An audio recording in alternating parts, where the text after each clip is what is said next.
this one piece of advice that Dave Ramsey gives is terrible, terrible advice. And I am the perfect example of why. Dave Ramsey teaches a lot of cool stuff.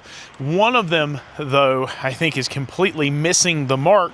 And it is, he continually tells folks, do not invest in the stock market if you have any credit card debt, if you have anything you're paying interest on. Now, I understand that's his whole shtick. That's just what he does.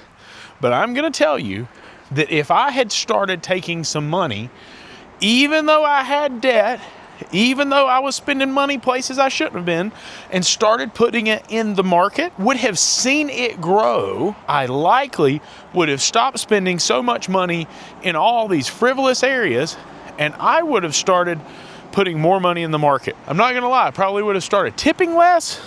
I probably would have stopped spending money so frivolously. I probably would have stopped buying ridiculous things.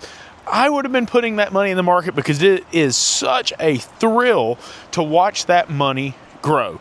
And so I'm going to encourage you, whatever you do for a living, to start putting some money back.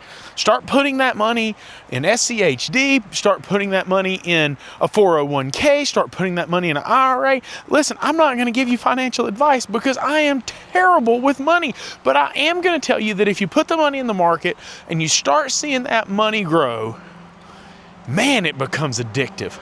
And the more money that you have in the market, and if you just drop in 25 here, 25 there, listen, I've got it set up. I'm putting about $250 a week, every single week in the market. Now that's coming out of my pay from the business. I'm putting some of my kids' money. I put a little bit of money back for my kids.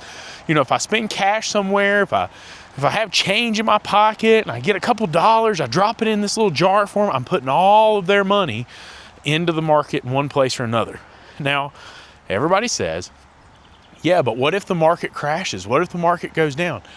Listen, as long as you've got at least 5 or 10 years, I think you'll be just fine. As a matter of fact, before I started doing this, I went and looked it up.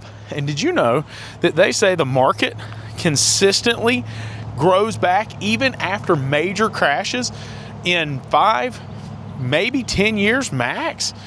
Come on now, guys. If you want to prepare for your future, if you want to have a good life, you want to create something really special for your family and get to the point that you don't have to fight and struggle, you got to be smart about your money. And I believe that investing is the key way that you can really start to turn things around financially. Just my opinion. Y'all have a good day.